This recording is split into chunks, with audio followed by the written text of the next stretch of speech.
Balita ko nagkasakit ka. Mabuti naman at magaling ka na. Magkalaban ng partido natin. Magkaibang paniniwala natin. Ano sadya mo sa akin? May hihilingin akong papar. Alisin mo ang travel prohibition. Ang tao na gusto mong ilabas ng bansa, siya ba ang prinsesa? Reliable ang source mo. Oo, alam ko yun. Alam ko gusto mong mangyari. Ang ilayo siya. Pero ang lolo mo makakalaban natin. Kaya ang mabuti pa, baguhin mo na lang ang plano mo. Nalaman kong hindi maganda ang nakaraan ng prinsesa. Sirain mo na lang ang reputasyon niya gamit ang media.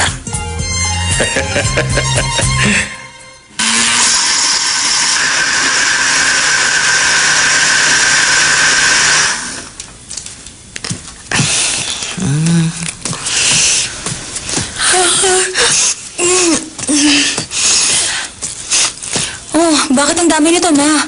Alam kong mamimiss mo ang Korean food kapag nasa Egypt ka na. Kaya pinaghanda kita ng ilan na pwede mong dalhin. Teka, ano bang gusto ni Ethan? Ang dami. Hindi ko po ito pwedeng dalhin lahat. Sino may sabi sa'yo na hindi mo pwedeng dalhin lahat? May mga kakilala ko na nangingibang bansa, mga side dishes, na aabot ng 1 taon na mga nailabas nila.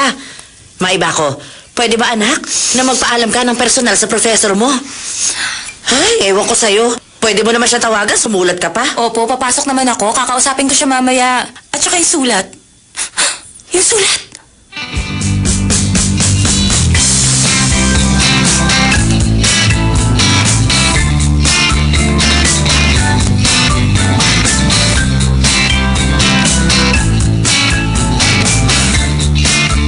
Naku, lagot ako.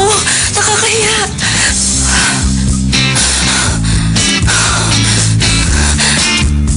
Hello? Professor Nam, sila to. Kumusta ka na? Nag-alala ko sa'yo. Nakauwi ka ba na maayos? Nung isang araw, nung ihatid niyo ako dito sa amin, okay lang ako. Pero hindi yun ang dahilan kaya ako tumawag. Meron ka bang natanggap na sulat na pink ang sobre?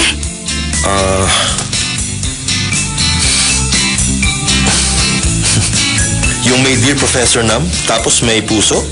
Oo, yun nga yun. Sir, nabasa mo na ba ang sulat na pinadala ko sa inyo? Hindi ko pa nabubuksan.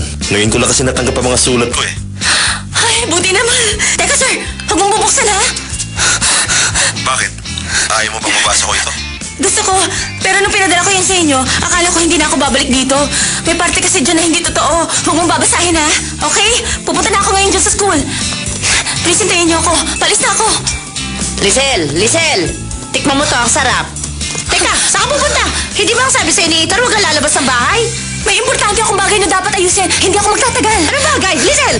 Ay, mahal ka ni Ethan, huwag mong gawin to! Ikakasal na kayo! Wala na siya. Ay! Sandali lang! Tigil! Tigil! Sandali!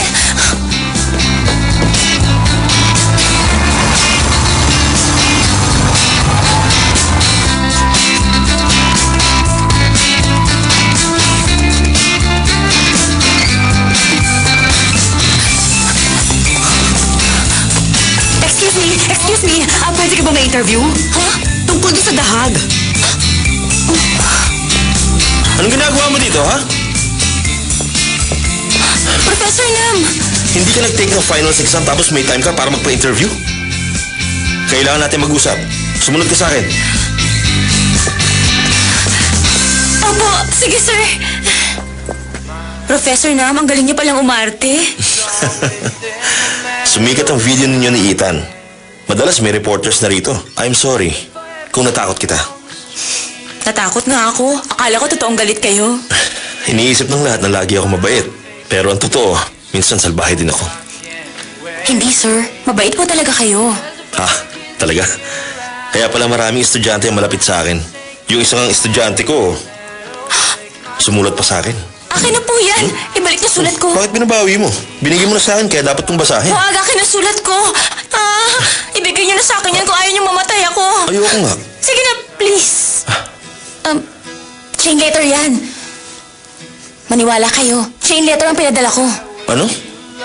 Yung kapag hindi mo sinunod, may mangyayari sa'yo. Kung gusto mong malaman ang nakasulat dyan, sasabihin ko na lang.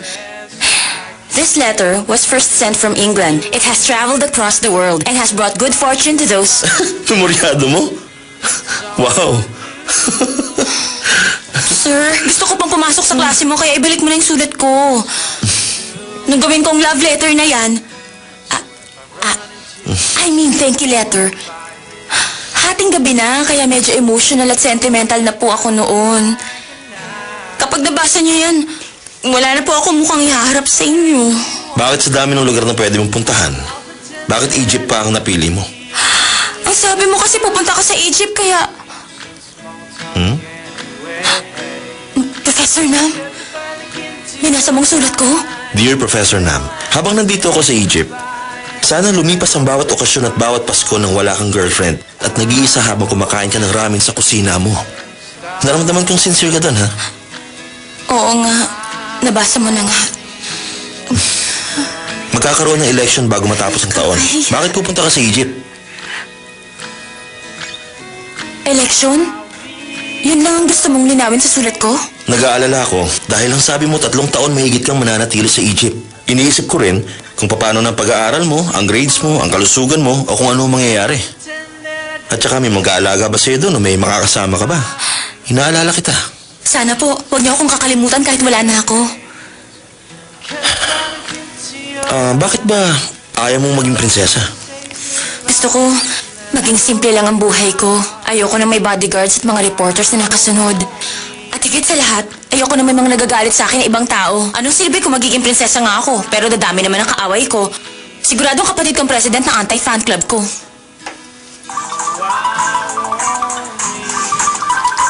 Si Nina.